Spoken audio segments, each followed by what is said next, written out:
Kembali lagi bersama saya Nur Iza pada di TX Flash kali ini.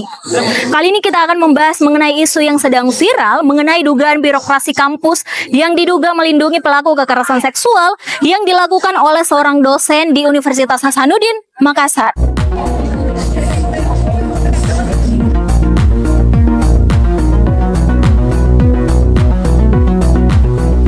Kekerasan seksual semakin menjadi perhatian di masyarakat, terutama dengan maraknya kasus yang terungkap di berbagai institusi termasuk perguruan tinggi.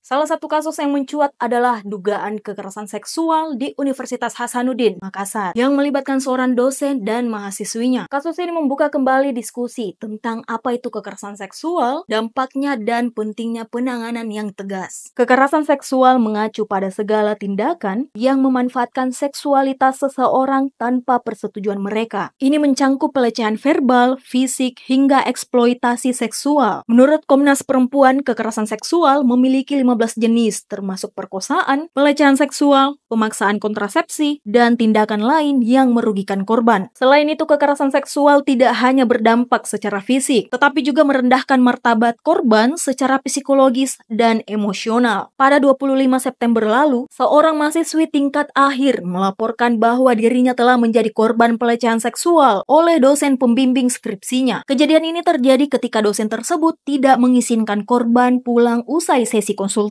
Korban akhirnya melaporkan insiden tersebut ke Satuan Tugas Pencegahan dan Penanganan Kekerasan Seksual atau Satgas PPKS Unhas. Setelah investigasi, Satgas PPKS menyatakan bahwa dosen tersebut terbukti melakukan pelecehan seksual dan menjatuhkan sanksi berat berupa pemberhentian sementara dari tugas akademik selama 3 semester. Ketua Satgas PPKS Unhas, Prof. Dr. Farida Patitinggi, menyebut sanksi ini mencangkup pencopotan dari jabatan akademik dan fungsional. Namun sanksi ini menuai kritik. Pendamping korban, Aflina Mustafaina, menyebut skorsing 3 semester tidak cukup tegas. Menurut psikolog Istiana Tajuddin, kekerasan seksual meninggalkan dampak mendalam bagi korban. Korban sering merasa tidak berdaya, dikendalikan, privasi terlanggar, dan terhina. Kondisi ini dapat menimbulkan perasaan bersalah karena merasa tidak mampu melindungi dirinya sendiri, jelasnya. Dampak psikologis ini sering diperparah oleh trauma berulang akibat ingatan buruk yang terus menghantui. Anak muda khususnya sering merasa kehilangan rasa diterima dalam kelompok akibat isolasi sosial yang mereka alami. Dalam perkembangan terbaru, Satgas PPKS merekomendasikan kepada Rektorat Unhas untuk mengusulkan pemberhentian tetap dosen tersebut sebagai aparatur sipil negara. Namun, keputusan akhir ada di tangan Menteri Pendidikan, Riset, dan Teknologi. Rekomendasi ini muncul setelah adanya rangkaian demonstrasi mahasiswa yang menilai sanksi skorsing sebagai langkah tidak memadai. Penanganan kekerasan seksual di kampus kami masih jauh dari kata selesai, ujar salah satu mahasiswa. Pada Kamis 28 November, ketegangan memuncak dengan insiden perusakan gedung Fakultas Ilmu Budaya Unhas serta beberapa ruangan Departemen Fisip Unhas menjadi sasaran. Sebanyak 32 mahasiswa diamankan polisi untuk dimintai keterangan. Ketua Kongres Keluarga Mahasiswa FIB, Fatir, mengungkapkan bahwa aksi mahasiswa sebelumnya berlangsung damai sebagai bentuk solidaritas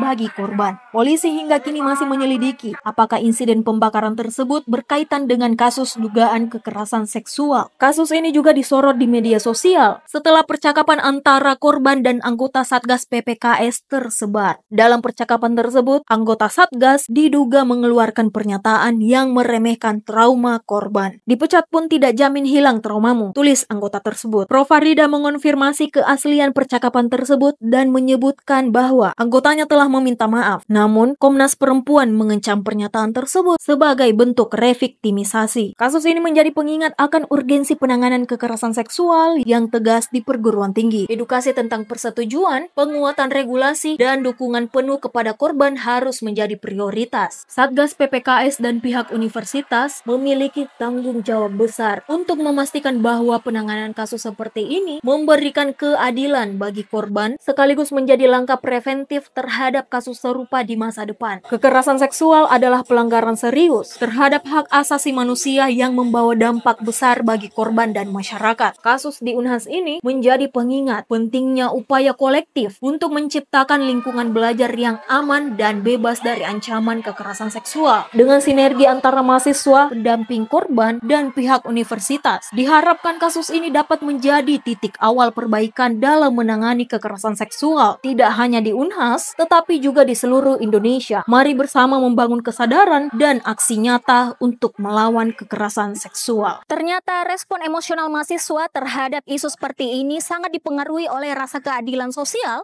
dan kebutuhan untuk merasa didengarkan. Perlu kita ingat bahwa trauma tidak semudah itu untuk disembuhkan. Juga solidaritas bukan berarti merusak fasilitas. Di TX Media, destinasi digital kamu. Sampai jumpa.